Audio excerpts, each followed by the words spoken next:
नमस्कार. आज आपण भारतीय इतिहासाच्या एका अशा अध्यायाबद्दल बोलणार आहोत जो एखाद्या सिनेमाच्या कथेसारखाच आहे. ही गोष्ट आहे ब्रिटिश काळात बनवलेल्या कायद्यांची.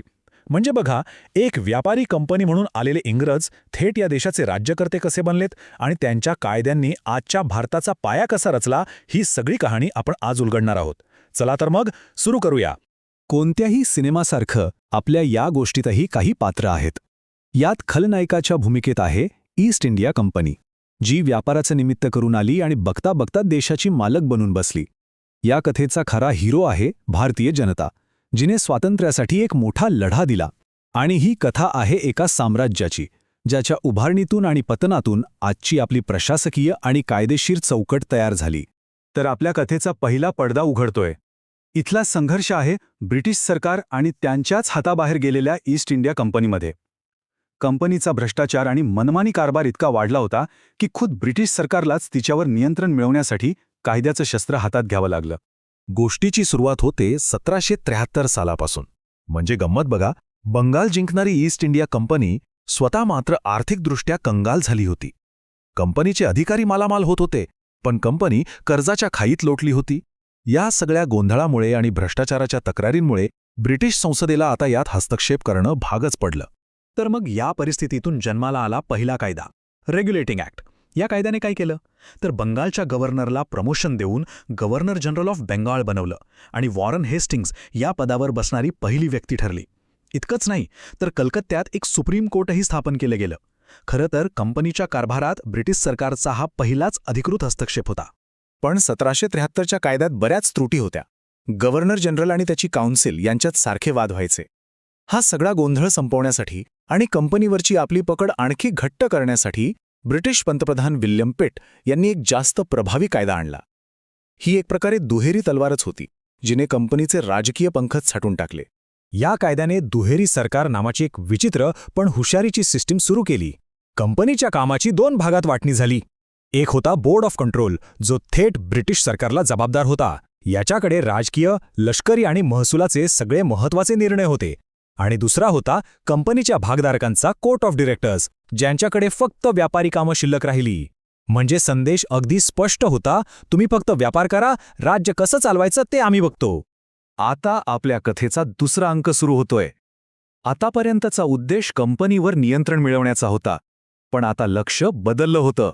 आता उद्देश होता भारतात एक केंद्रीकृत आणि मजबूत ब्रिटिश साम्राज्य उभं करण्याचा. कायदे आता नियंत्रणाचं नाही तर साम्राज्य बांधणीचं एक साधन बनले होते. 1813चा चार्टर ॲक्ट हे याच दिशेने टाकलेलं एक महत्त्वाचं पाऊल होतं. या कायद्याने कंपनीची व्यापारातली मक्तेदारी जवळजवळ संपवलीच. फक्त चहा आणि चीनसोबतचा व्यापार तेवढा शिल्लक ठेवला. पण याच कायद्याने एक अत्यंत वादग्रस्त गोष्ट केली, ती म्हणजे ख्रिश्चन मिशनऱ्यांना भारतात येऊन धर्मप्रसार करण्याची अधिकृत परवानगी दिली. याच कायद्यात भारतीयांच्या शिक्षणासाठी दरवर्षी 1,00,000 रुपये खर्च करायची तरतूद होती. आता 1,00,000 रुपये ऐकायला तर खूप वाटतात, नाही का? पण एवढ्या मोठ्या देशासाठी ही रक्कम म्हणजे समुद्रातल्या थेंबासारखीच होती. यावरून ब्रिटिश भारतीयांच्या कल्याणासाठी किती गंभीर होते हे स्पष्ट दिसतं. तो एक निव्वळ देखावा होता. 1833च्या कायद्याने तर केंद्रीकरणाचा कळसच गाठला. या कायद्याने गव्हर्नर जनरल ऑफ बेंगॉल हे पदनाम बदलून थेट गव्हर्नर जनरल ऑफ इंडिया असं केलं. याचा सरळ सरळ अर्थ होता की संपूर्ण ब्रिटिश भारताचा कारभार आता एकाच व्यक्तीच्या हातात होता. हे प्रशासकीय एकीकरणाचं शेवटचं पाऊल होतं. या कायद्याचे परिणाम काय झाले तर लॉर्ड विल्यम बेंटिंग हे भारताचे पहिले गव्हर्नर जनरल बनले. कंपनीचे उरलेसुरले व्यापारी अधिकारही काढून घेण्यात आले आणि ती फक्त एक प्रशासकीय संस्था बनून राहिली. आणि हो, याच कायद्याने टी.बी. मॅकॉले यांची कायदा सदस्य म्हणून नियुक्ती झाली, ज्याने पुढे भारतात इंग्रजी शिक्षणाचा पाया घातला. 1853च्या कायद्याने एक खूप मोठा बदल आणला. तो म्हणजे सिव्हिल सर्व्हिसेससाठी खुल्या स्पर्धा परीक्षांची सुरुवात. आत्तापर्यंत ह्या मोठ्या पदांवर फक्त कंपनीचे अधिकारी नेमले जायचे. आता कागदोपत्री का होईना, पण भारतीयांसाठीही ही दारं उघडली गेली. पण यात एक मोठी मेख होती. आणि ती मेख ही होती की ही परीक्षा भारतात नाही तर लंडनमध्ये होणार होती. आता तुम्हीच विचार करा, त्या काळात समुद्र ओलांडून लंडनला जाणं, तिथे राहणं आणि परीक्षेची तयारी करणं हे किती भारतीयांना शक्य होतं. म्हणजे बघा, ही संधी होती की फक्त एक देखावा. ज्याला शक्य आहे त्याने यावं, ही ब्रिटिशांची वृत्तीच सगळं काही सांगून जात होती. आणि मग उजाडलं ते वर्ष 1857. भारतीय इतिहासाला कलाटणी देणारं वर्ष. शिपायांनी सुरू केलेलं बंड बघता बघता एका मोठ्या स्वातंत्र्य संग्रामात बदललं. या उठावाने ब्रिटिश साम्राज्याचं सिंहासनच हदरून टाकलं.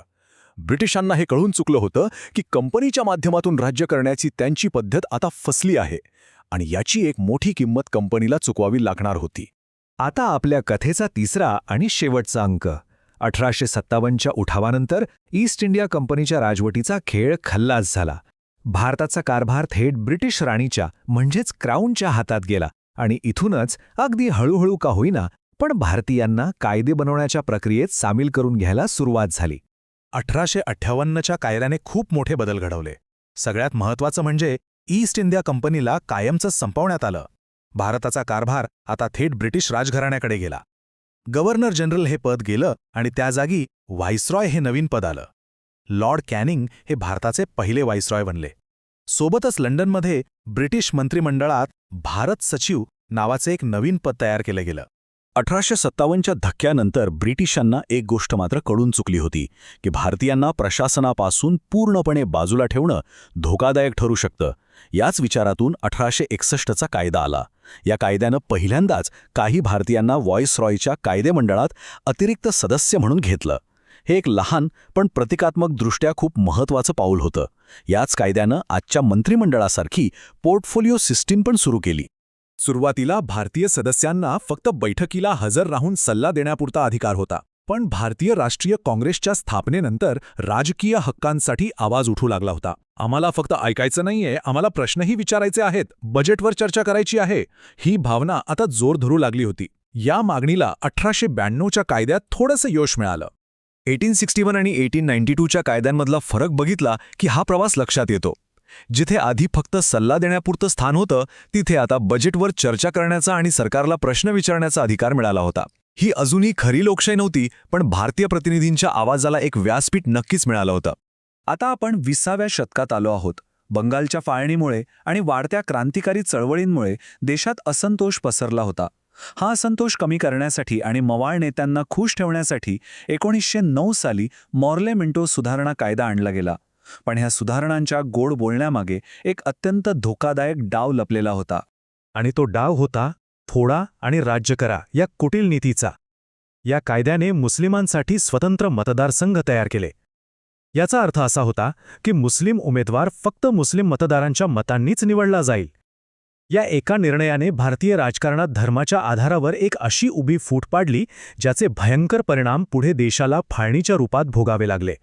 तर ही होती ब्रिटिश कायद्यांची गोष्ट, जी नियंत्रणापासून सुरू झाली, साम्राज्याच्या बांधणीपर्यंत पोचली आणि शेवटी भारतीयांच्या मर्यादित सहभागापर्यंत येऊन थांबली. अर्थात ही कथा इथेच संपत नाही. यानंतर 1919 आणि 1935चे कायदे आले, ज्यांनी भारताच्या स्वातंत्र्याचा मार्ग तयार केला. पण जाता जाता एक प्रश्न मनात येतोच की ब्रिटिशांनी तयार केलेली ही प्रशासकीय चौकट, ही सिव्हिल सर्व्हिसेस, ही संसदीय प्रणाली, या सगळ्या वारशाचा प्रभाव आजही आपल्या देशाच्या राजकारणावर आणि प्रशासनावर किती खोलवर रुजलेला आहे यावर विचार करायला हवा.